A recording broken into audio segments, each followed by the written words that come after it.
ইয়নখন কালি চাব গ'লো মানুহজনে মাতি নিলে ইমান দূৰ মানে 50 কিলোমিটাৰ মান গ'লো ইয়নখন ক'লে বোলে ভাইটি মই দুদিনমান পিছতহে দিম আৰু যদি নিদিয়ে ইমান দূৰ মাতিব নালাগে ফাৰ্ষ্ট কথা আৰু সেকেন্ড কথা ইমান দূৰ মানে গাড়ীখন চাই নেক্সট কেতিয়াবা ল'ব কি নমুনা গম নাপাওঁ দিলে দিব নিদিলে নাই দাম মিলিছে দে কিবা মিলা নাই নিদিবি ইমান দূৰ মাতিব নালাগে এল্টোখনো চালো এল্টোখন বোলে এল্টোখনৰ অলপ কাম আছিল এতিয়া মোৰ লগত টিগৰখন আছে টিগৰখনৰো কথা হৈ আছে এল্টোখনৰ এজনে এডভান্স দিছিল আকৌ এডভান্সটো ঘূৰাই দিব লগা হৈছে এইখন ৰিচখন আছে ইয়াতে ৰাস্তা এইটো পাৰে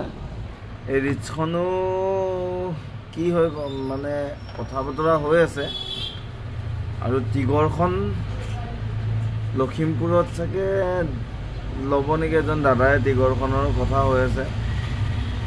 বাকি আজি এখন মই ৱেগনাৰ চাব যাবৰ আছে কি হয় চাব যাওঁ ৱেগনাৰখন এখনো দিয়ে নে নিদিয়ে যোৱাৰ পিছত আকৌ নমুনা হৈ যায় মানুহবিলাক 10 জন মানক মানে মাতে কাৰ্ডত মানে দামটো অলপ বেছি পায় এটো চাই বাকি এনেকৈ গ'ল কালি মাথাটো কালি দিনটো মানে বেয়াই হৈ গ'ল গাড়ী বিচাৰি বাকি এল্টোখনটো মই ভিডিঅ'ত দেখুৱাই নাছিলোঁ যে এল্টোখন মানে কি দেখুৱা নাছিলোঁ হেৰি বুকিং এটা হৈ আছিল এল্টোখন তাকো আকৌ বুকিংটো ঘূৰাব লগা হৈছে ঠিক আছে মই আজি হেৰিখনে এল্টোখনৰে এটা ভিডিঅ' কৰিম চাব এল্টোখন মই ফুল এটা ভিডিঅ' কৰিম এতিয়ালৈকে বনোৱাই নাই বহুত দিনেই হ'ল তেখেতে বুকিংটো দিয়া খবৰে নাই